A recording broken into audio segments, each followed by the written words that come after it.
All right, let's get into our discussion for the evening. EFF leader Julius Malema has once again sparked a debate, especially on social media. This is after he sang the controversial anti-apartheid song Kill the Boer at a Sharpeville commemoration recently. And this is despite threats of personal sanctions against him from the United States and criticism from those accusing him of inciting violence against a group of people. But for more on this conversation, we're joined by political analyst Professor Lesiba Tefo. We're also joined by historian Professor Pitika Ntuli. We've got legal expert Benedict Phiri, as well as international relations expert Professor Lisa Otto. Thank you so much to our guests, and we really, really appreciate all of your time. Professor Tefo, I do want to start with you because I think that from a political analysis point of view, there really is a lot to talk about. The timing, certainly, of seeing a party like the EFF, a leader like Julius Malema singing, Kill the Boer. This is, of course, at the human rights celebrations in Sharpeville just last week. I mean, let's talk a little bit about what comes to mind first about the significance of that song in its history and where we are now. All right. Greetings to you and the viewers. At the outset, let me just state that unequivocally, I'm a proponent and a supporter of the values that undergird the Constitution of the Republic of South Africa, namely social cohesion, nation building, and reconciliation. Once upon a time, there was a man by the name of Nelson Mandela. And there was another fellow by the name of Peter Mugaba. He kept on singing, kill the Boer, kill the farmer, kill the farmer, kill the Boer. Mandela, in his authoritative way, and this is not what people want to talk about, by the way, because it's disconcerting or uncomfortable, but this is a time now to at least recall that. He said to Peter unequivocally, if you are not going to stop singing this song, maybe it's time, young man, you go and form your own party. And for about 4 months, Peter avoided either in person or otherwise to meet the old man. What am I saying? That we have a nation we want to build, a society we want to craft. And the founding fathers were about that.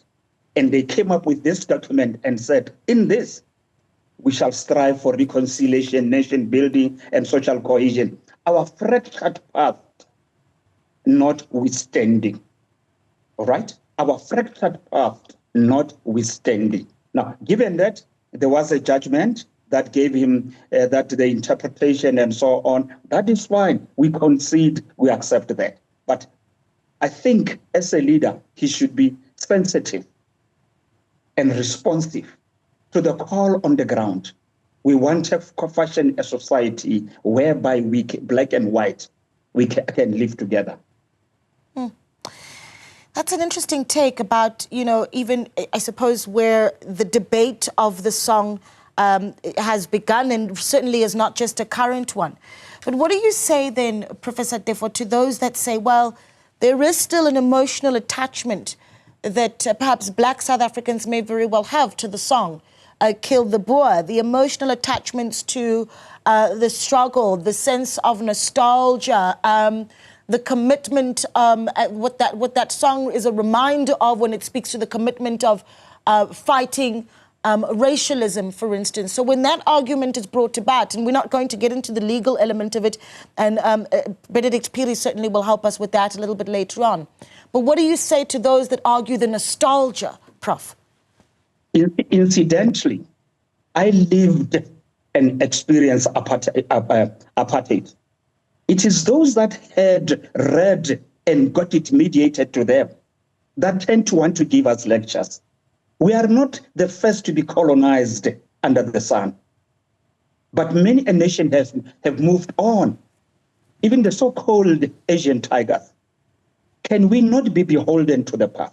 Be mindful of it. But look at where we are. People want bread, pap and fleece, safety and security. People want jobs.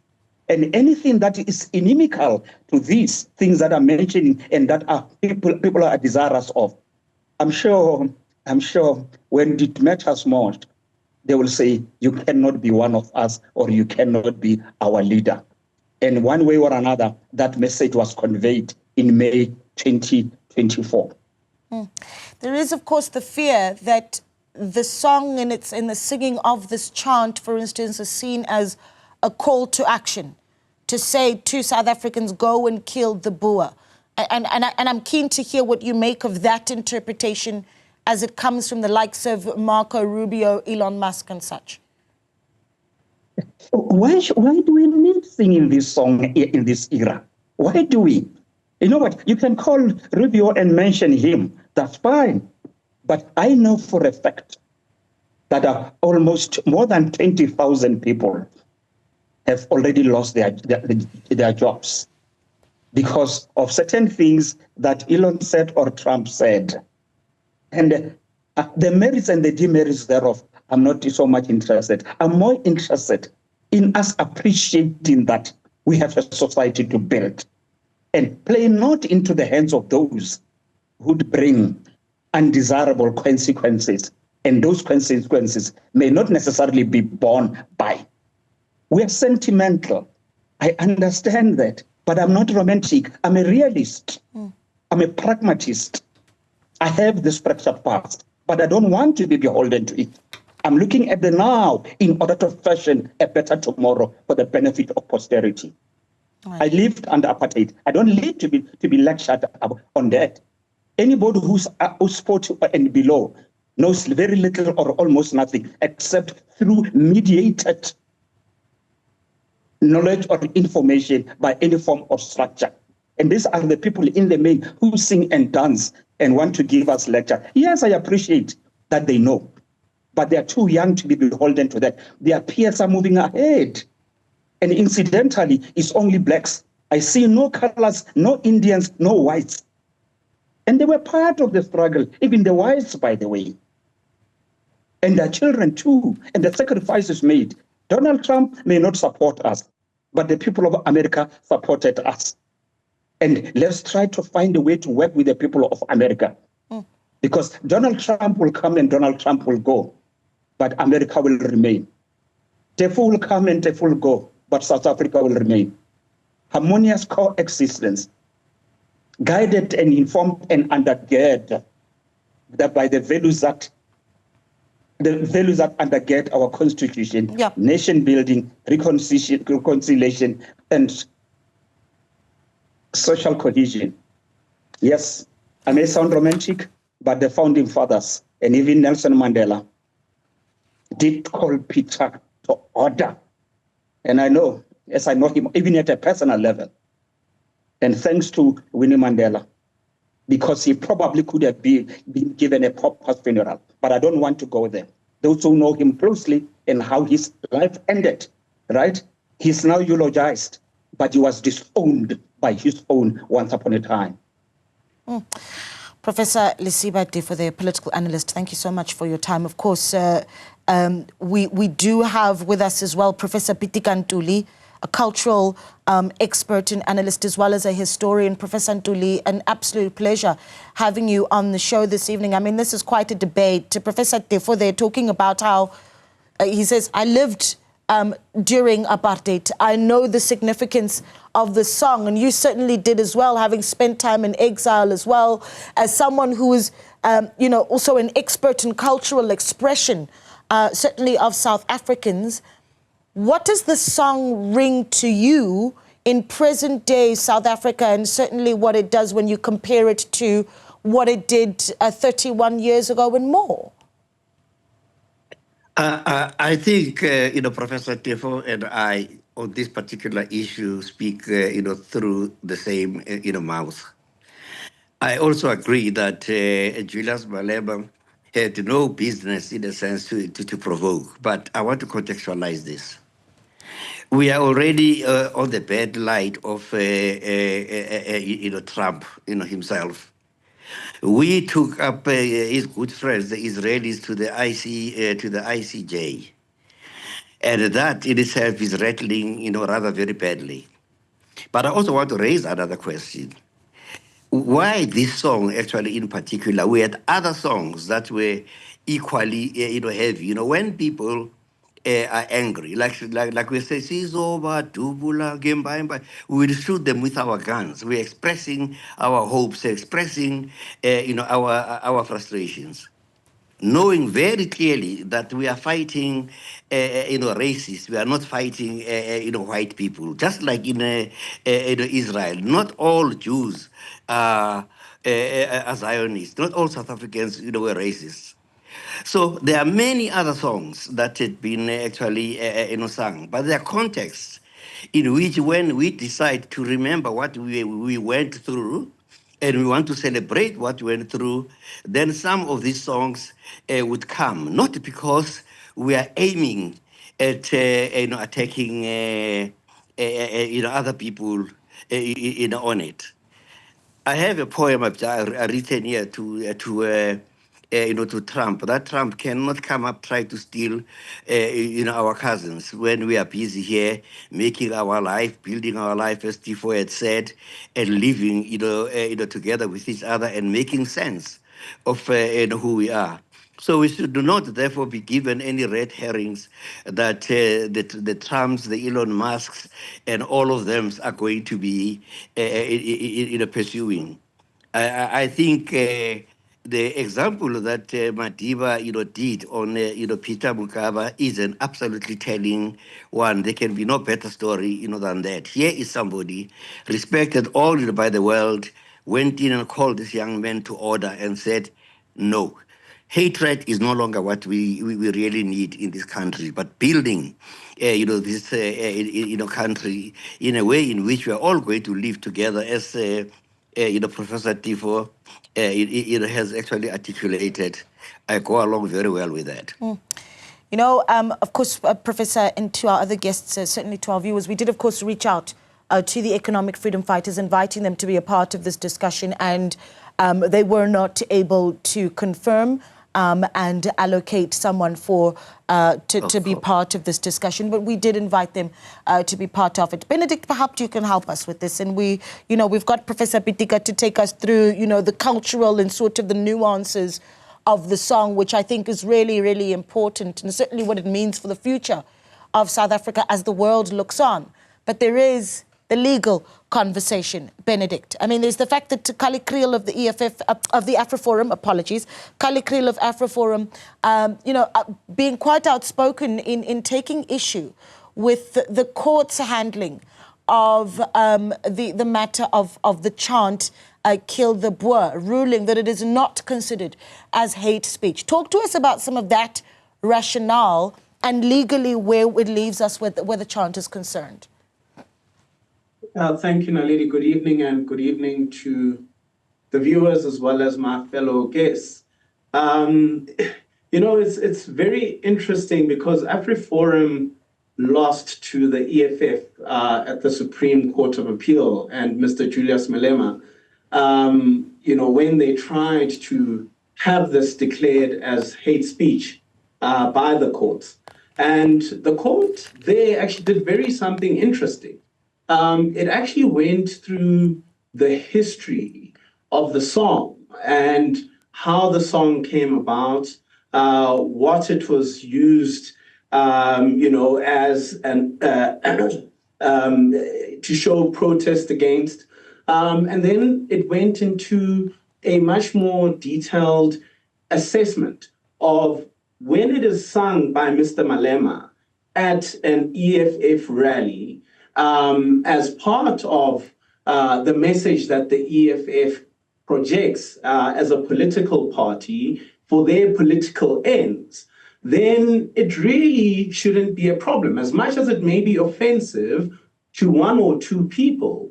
But ultimately, a reasonably informed person, as the court calls it, would be able to see that this is Mr. Malema doing this for the political ends of the EFF.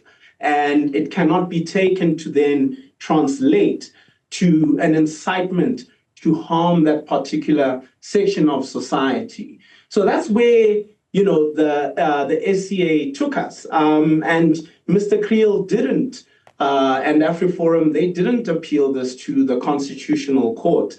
And I think that should be a question that should be asked of them, because for me, that was quite solid reasoning, because I think we all understand in that context, when we see Mr. Malema there, that he really isn't inciting hatred. Yes, the view may not be palatable to all of us, but when you take the history of the song as an affront to the system, and the fact that currently that system is actually still the same, there may be a place when you are an EFF for you to be able to express your views against the system and the oppression that is still felt through songs like that, and for them to be understood in their proper context, no matter how inflammatory they are.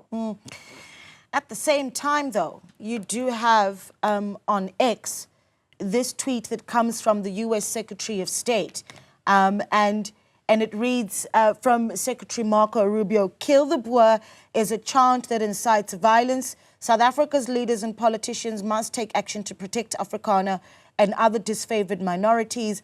The United States is proud to offer those individuals who qualify for admission to our nation amid this continued horrible threat of violence." So, Professor Otto, I mean, help us out here, because we can certainly speak about what the law says around the chant of "Kill the Boer," and then there's the nostalgia and the history of it, but how the world views it is a completely different thing. So from a diplomatic point of view, what are you seeing there? Well, I think this is obviously not the first time that this chant has, been invoked in our domestic politics or brought some sort of discord within our domestic politics. In that sense, it's not really new. Of course, it does play into the US narrative at the moment, with us really not being particularly the flavor of the month in Washington. If you know something about South Africa, you also know that it speaks to Malema's brand of politics. And so I think there's perhaps also questions about the extent to which there is an understanding of the South African context within Washington, and particularly within this Trump administration. At least conversations that I've had with colleagues in the United States indicate that there isn't much understanding, and perhaps also not a desire to have a depth of understanding about, where we're coming from as a country, the domestic context within our country, and the messaging of our foreign policy, what it is that we seek to achieve. So I think the timing is unfortunate, and will certainly play into this narrative, but ultimately it is a narrative that is based on a deep misunderstanding of our domestic circumstances, and I think is being utilized for the ends of the Trump administration. Yeah. Struggle chants, to sing them or not to. Looking forward to getting your views on this one. Send us a WhatsApp on 072 1105584 or give us a call on 010-594-6010. Our panel stays with us. We continue on the other side of this. Well, we continue our debate on whether or not, as South Africa has tensions with the US, certainly funding also having been pulled from the country, as relations continue to see tensions between the two nations. The singing of the song, or the chant, "Kill the Boer," is relevant in 2025. Taking your calls on 010-594-6010 or send us a WhatsApp 072-110-5584. This is, of course, after we saw the economic freedom fighters leader Julius Malema as well leading the chant being sung just last week in Sharpeville as they commemorated Sharpeville or Human Rights Day. Let's take Sillo in Pretoria. Sillo, good evening. Thanks for calling.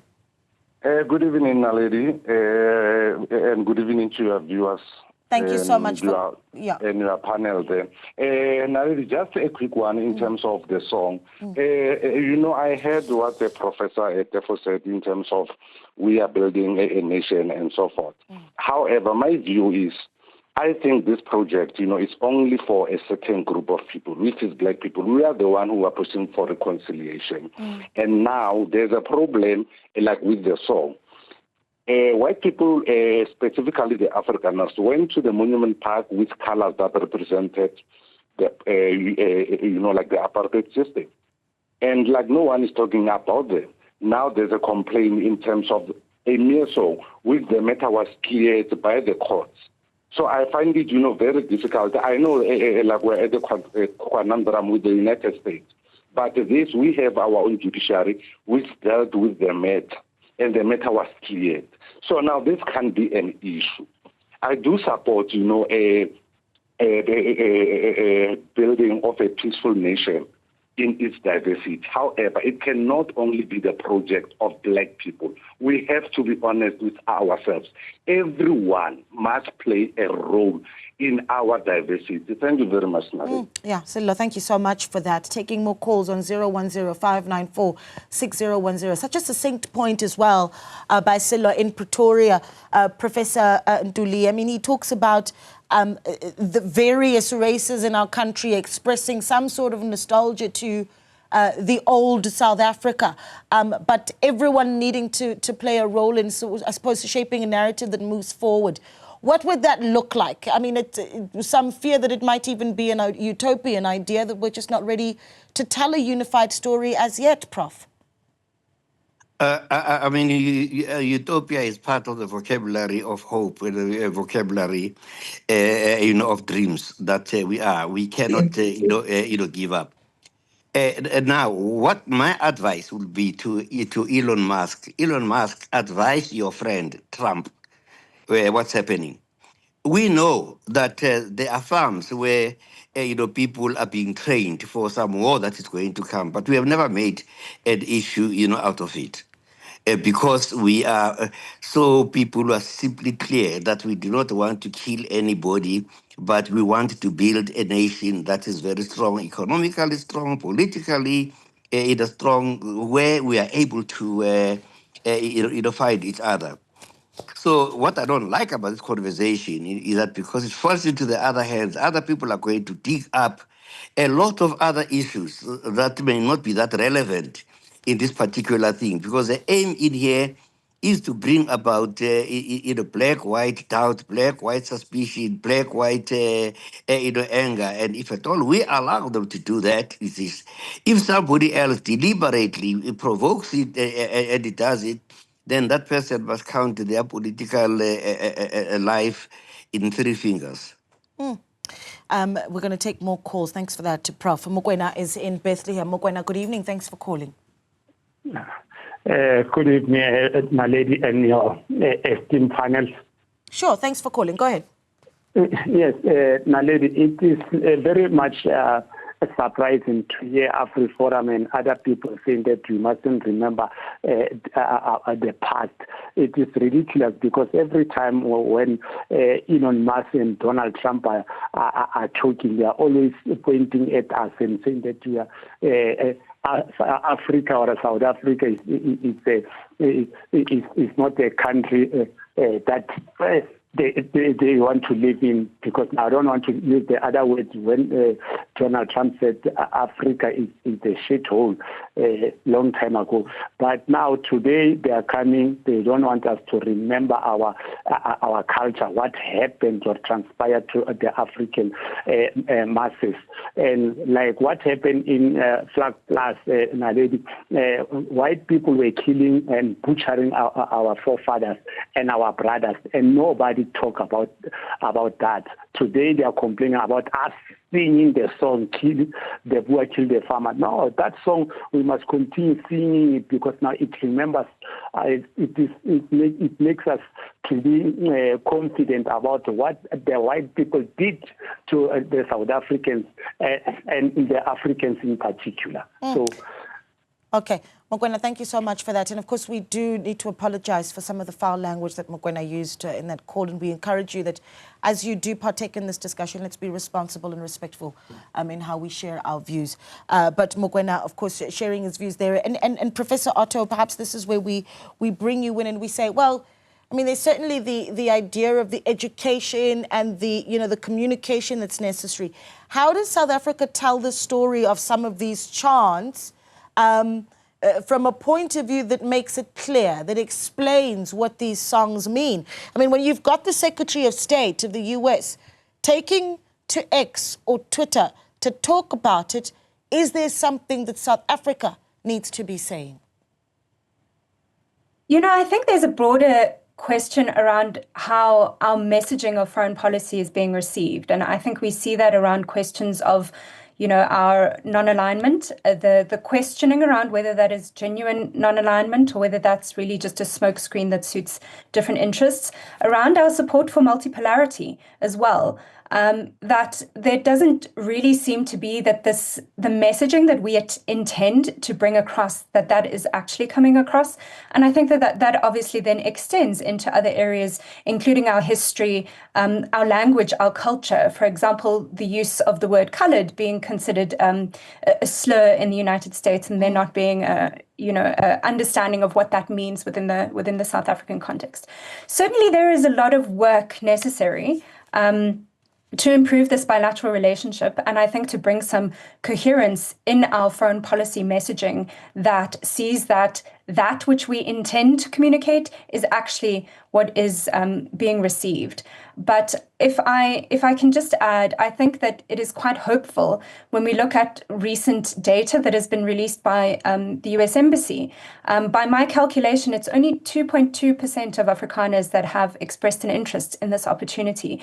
And I think at least what I have observed is that there has been a sense that actually, we are in this together. We do want to work together towards the country that I think we all envision for ourselves, one of inclusion and dignity for all of its members. And so I take hope from that we've not been divided and that there is some sentiment for us to move together as a nation towards the future that we envision. Yeah, hope, such an important word. We're going to take a couple WhatsApps as well, 0721105584 to share your thoughts with us. Let's see some of the texts that have come in from our viewers this evening. Take a look at maybe 3 or 4. Let's see. Zama in Durban says, nobody has ever died because of the song. It's just being made a scapegoat. And why must all concessions come from black people while Afrikaners are free to keep the land, go around making up lies about us, etc.? Why are we always expected to be the bigger person? Nothing we do or say will ever please Afrikaners and Trump. We may as well continue singing to our heart's content. Zama in Durban with that one. Mbuiselo Jonas in Potchefstroom says, kill the Boers, our liberation song, and whites should not be scared about it. But my question is, when these racist whites sing the apartheid anthem, there's no debate about it. Please leave Julius alone. He does what these radical whites do to undermine the constitution of our country. Let's see, GBC in East London says, the time for the kill the Boer chant is long gone. Responsible leaders would know that. We know Malema listens to no one, but for the country to move forward, he should stop it. And GBC with that one. And Levi says, why play into the hands of Elon? Are you saying we must stop listening to Mzwake's songs or freedom songs? This was resolved by the Equality Court. What more do you want? Creelan Boertis et al. Must go to America. Finish. Okay. Levi, thank you so much for that. We're going to take a short break. When we come back, we get the final thoughts from our panelists. To sing or chant, or not to sing and chant on the other side of this. Welcome back. You're still watching Newsfeed PM, the late edition with myself, Naledi Mulao, still in conversation with Professor Pitika Ntuli, cultural expert and historian, Professor Lisa Otto, Associate Professor and Deputy Director of SACHI, Chair for African Diplomacy and Foreign Policy at the University of Johannesburg, as well as Benedict Piri, a legal expert, as we debate whether or not the song Dubuli Punu is, I don't know if the word is relevant for us, certainly in 2025 South Africa, particularly in the midst of tensions between Pretoria and Washington. Secretary of State Marco Rubio taking to Twitter as well to raise his concerns and ire around the chanting of the song Dubuli Punu by the economic freedom fighters just last week in Sharpeville. Taking your call 01059460010. Zita is in the Vaal. Zita, good evening. Zita, good evening. Yes, good evening. Yes, thank you for calling, sir. Go ahead. Yes, you know, I think it's time for Julius to stop confusing our society. And also our South African people, they must stop to be misled by Julius. Julius misled the country for so long. And it's time for men to rest. Why I'm saying that, Donald Trump is trying to show us how Julius, he was a sellout. Julius, the country is here where it is today because of Julius. They misled the country. He's the one who was singing the song of Zuma must fall, save South Africa and all that. He was defending who? on everything that he was doing in the parliament. He was trying to defend him. Julius, there's a lot of things that he needs to be exposed, that Julius is a sellout. Julius is one of the sellouts, co-sellouts in South Africa. They misleaded the country to this far. They killed the Boer. He's trying to take the stand and the legacy of Peter Mokaba. He will never be like Peter Mokaba. We are a youth of Peter Mokaba. We were under Mehan all these times, all these years. We joined the politics in primary. Julius must stop misleading the country. Okay. He misled the country so far. All right, Zita, thank you so much. And I need to reiterate that some of these comments are coming directed at the EFF. I need to remind our viewers that we did reach out to the economic freedom fighters to be part of this discussion, and unfortunately they were unable to join us and did not confirm availability for this interview. Kim is in Kempton Park. Kim, good evening. Good evening. Thank you so much for calling. Share your thoughts. Okay. I think it's very, very bad for Julius to continue singing this kind of a song. It doesn't actually represent us as black people. And it does take a very small thinking capacity person to see this thing as something that is actually constructive. We shouldn't be talking about such things like this in this day and age. So Julius is actually taking this country backward together with his supporters who are actually supporting this nonsense. Okay. So Kim, if you were in a crowd and the song was being sung, you would not sing along? For me personally, are you talking to me? Yes, you personally. No, definitely. I was against this song so long ago. I was against this. Even on Twitter, I was very vocal to say that really we shouldn't be singing this song going forward because it actually make other people not to be comfortable in this country. So I don't blame them, that race of people, to feel the way they are actually feeling.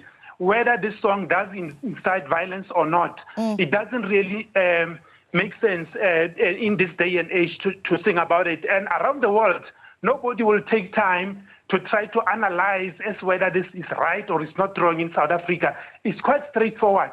So it's absolutely unnecessary. Okay. And our president should at least say something about it as well, because they cannot just keep quiet as if nothing is actually happening. It's very, very bad. It's very, very sad. Okay.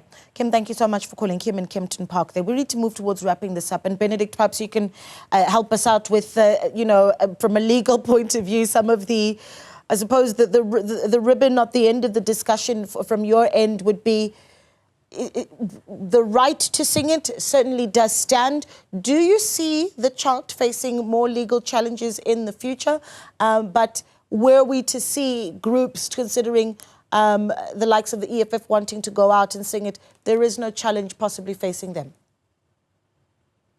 Yeah, and just given the tone and atmosphere that we're in, we have, people in a foreign government at the highest levels effectively undermining our laws. They speak out publicly against our empowerment and transformation laws, and now the latest, taking this kill the Boer beyond what the Supreme Court says it is. So I think that's actually quite a serious thing. And, it's obviously a reaction to something. And because of where we are, I think we will start to see a lot more of these challenges to aspects such as these. So, but for now, it is Mr. Malema's freedom of expression, as the Supreme Court has ruled, and it isn't hate speech. Yeah, okay. Thank you so much. Benedict Piri, the legal expert. Professor Otto, your final thoughts, and I think I'm going to give you just a straightforward question. The chant, kill the Boer, do we continue singing it, yes or no, for the sake of our foreign policy and foreign politics? I don't really think it's for me to say whether people should continue to sing it or not, but I think certainly it's a difficult message to allow others outside of our country to understand, certainly in a difficult moment in the relations between South Africa and the United States. Yeah. Professor Ntuli, thank you so much for that, Professor Otto. We really appreciate it. Professor Ntuli, your final thoughts here. You're in a crowd and the song is sung. Do you join in? Do you support the chanting? Oh, my mother wanted me not to sing. My mother wanted me not to sing in public, but even if I wanted to do so, I'll put my hand, on my mouth. But my parting words is, where is Trump inviting our cousins to? To a land where black lives don't matter. We should never forget, that part of it. That a war is declared against us because we took a stand against, Israel, because we stood, very, family. I spent, at my studio with more, people, African and all. We are all singing and we are telling, jokes about each other. I remember when I was coming in a few days ago, one of the African guys looked at me and said to me, "Oh, since apartheid went, you even walk differently." So I said, "Oh, you talk very, differently too. Don't take me back." And we will sit around and we will laugh, because we are interested in life. We are interested in a happy life that we were created to live, that we were promised to us by our gods and our ancestors. Professor Piti Gantuli reminding us there of the importance of the slogan that South Africa has given itself, that is unity in diversity. Thank you so much as well to Professor Lisa Otto, Associate Professor and Deputy Director of SACHI. She's, of course, Chair for Diplomacy and Foreign Policy at the University of Johannesburg. Professor Piti Gantuli, cultural expert and historian, as well as Benedict Piri, legal expert there. Some WhatsApps, let's take a look at those before we wrap things up. TK says the song is currently outdated and no longer relevant to today's political environment. South Africa remains a divided nation. We want to focus on nation building. I think there's a need for political education, both domestic and international. TK, thank you for that. Ronnie says, with the attitude of some organizations like AfroForum today in 2025, the song is still relevant. This is the song to provoke whiteness, not white people, but whiteness.